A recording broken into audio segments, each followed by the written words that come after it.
2009 के लोकसभा चुनाव में कांग्रेस ने आखिरी बार बेहतर प्रदर्शन किया था। उस चुनाव में कांग्रेस ने 440 उम्मीदवार खड़े किए थे। इनमें से 209 सीटों पर कांग्रेस को जीत मिली थी। उसका यह प्रदर्शन लोकसभा में बहुमत के लिए जरूरी आंकड़े से कम था। इसलिए संयुक्त जनतांत्रिक गठबंधन यानी यूपीए की साझेदारी से सरकार बनी। इससे पहले 2014 के लोकसभा के चुनाव में कांग्रेस को सिर्फ 145 सीटें ही मिली थी, जबकि उसने 417 सीटों पर चुनाव लड़ा था। कांग्रेस ने सबसे ज्यादा 529 सीटों पर चुनाव 1996 में लड़ा था। आइए विस्तार से जानते हैं कि क्यों कांग्रेस अपनी सीटों की संख्या लगातार कम करती जा रही है।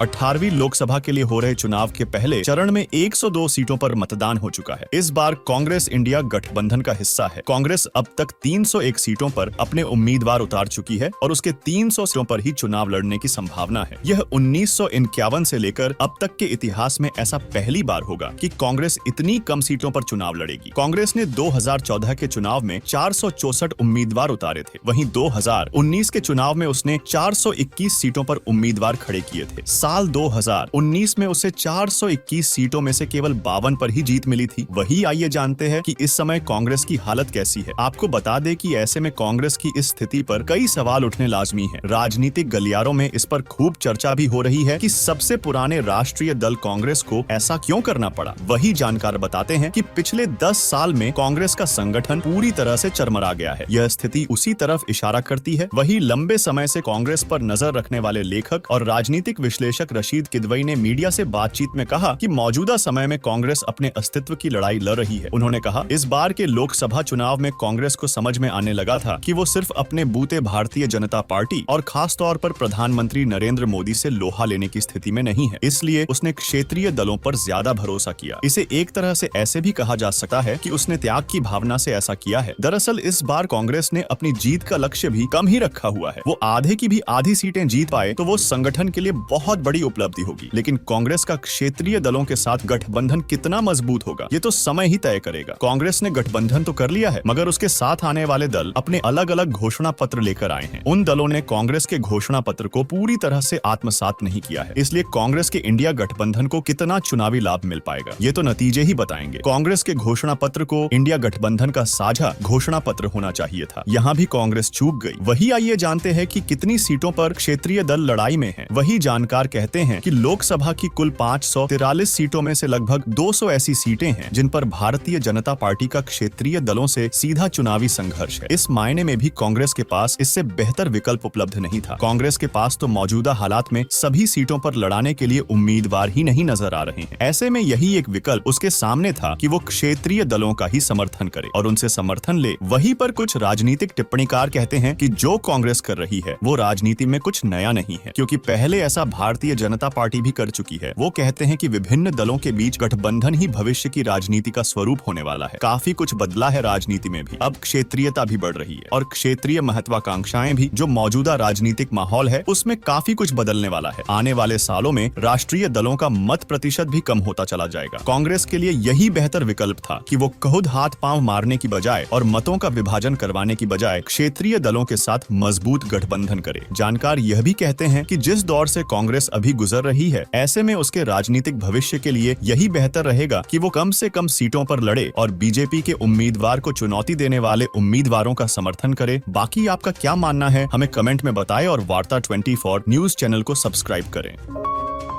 आप देख रहे हैं वार्ता 24।